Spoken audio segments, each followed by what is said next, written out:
السلام عليكم ورحمة الله وبركاته. منتخب عقيم، منتخب مصر، يعني حاجة تلوث بصري تتفرج عليها. منتخب وحش قوي يا جماعة، وحش قوي. ويعني بص، هو الحمد لله الحمد لله إن في أفريقيا في شهر 12. ليه؟ لأن أنا كنت هتجلط لو كانت أول بطولة هيلعبوها هي كأس العالم. لا، هو الحمد لله إن في بطولة أفريقيا في شهر 12. احنا طبعا لسه ما صعدناش، انت لسه فاضل لك ماتشين. محتاج انك تجيب بونت، محتاج انك تكسب ماتش عشان تبقى ضامن. يعني اكسب ماتش، اكسب ماتش جيبوتي اللي جاي دوت، اكسبه وشكرا، يبقى انت كده صعدت رسمي. بس برضه الحمد لله ان في افريقيا، عشان المنتخب ده هيتعرى في افريقيا جامد، هيتعرى جامد جدا يعني. وفي ناس هتمشي من المنتخب، وفي ناس هتعتزل دولي، وفي ناس هتتغير، هتبقى فهنروح كده ايه، كاس العالم بمنتخب غير المنتخب اللي احنا بنتفرج عليه ده. الحقيقه يا جماعه منتخب زي الزفت. محمد صلاح مش عارف ليه انت بتلعب ما بتديش كل اللي عندك. مش كوره جات لك اكتر من كوره انك تقطم وتشوت، تقطم وتشوت، تعدي واحد على واحد، مفيش الكلام ده. هو بيرميها على اللعيبه اللي جنبه، يقوم باصي عشان بقى ايه، انت تعامل ضيعت ما ضيعتش، انا ما اشيلش الليله. مصطفى محمد مش شايف قدامه خالص، كل قراراته غلط. الكرة تبقى جالك من على يمينك متعرضة، تقوم رايح المفروض تحط فيها رجلك الشمال عشان تكبسها في الجون، تقوم حاطط رجلك يمين وما تعرفش اصلا، مش مقيم التوقيت تحط رجلك امتى والكرة جايه امتى. الكرة تبقى ما يعني واخد ثرو من على يمينك انك تزق وتشوط بيمينك، مفيش خالص.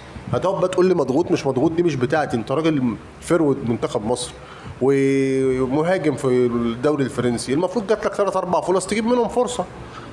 يا عم اعمل اللي عليك في فرصة، شوط لي شوطه نضيفه، الجون يطلعها اقول لك ماشي، الجون شاطر، لكن مفيش خالص، كل قراراتك خرا.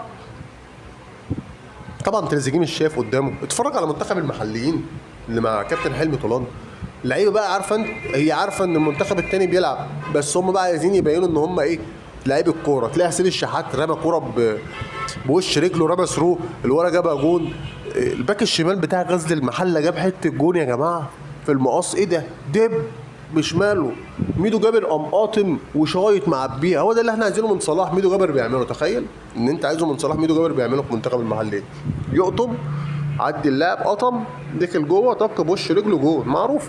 لكن صلاح يقطم ويباصي، يجري ويباصي. ده حتى الكره اللي اتعرضت له عشان قدام الجون، والجون فاضي بدماغك جون، خاف برضه، جبان، لعيب جبان عليا يعني، حاجه زي الخرا، لعيب خرا. اما عرضها الكره اللي هي جت جون دي وما اتعادلش تاني، شكرا. حاجه شلل، حاجه يعني تلوث بصري.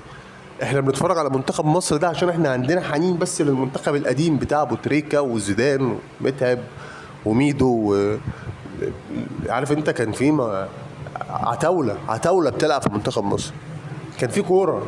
لكن المنتخب اللي احنا بنتفرج عليه ده احنا بنتفرج عليه عشان نغلط نفسنا، بنتفرج عليه عشان نجيب، يعني عارف انت، حاجه زي الخرا.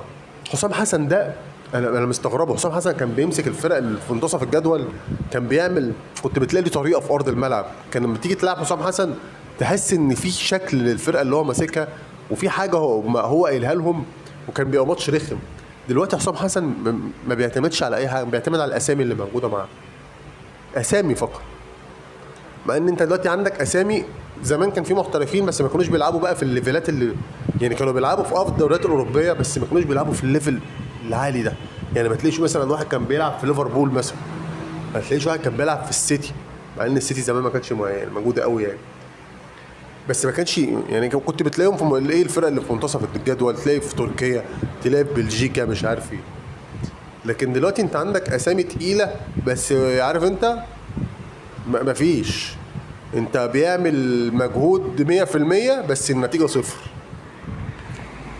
فيا جماعه يا ريت يعني، الحمد لله ان في افريقيا زي ما قلت لكم، عشان نفور المنتخب ابن الجزمه ده. كان ماتش زي الخرا، لسه هنعرف النتيجه في شهر 10 لما تلعب جيبوتي، وهنشوف بقى لسه. انت فاهم بقى المنتخب المصري اصلا ما تعرفلوش قصه، المفروض يعني يعني حسابيا انت صاعد، لكن بقى الواقعي واللي انت هتشوفه الله اعلم بيه. ولهنا اكون خلصت الفيديو بتاعي. يا ريت لو عجبك الفيديو تعمل اشتراك في القناه ولايك على الفيديو. سلام.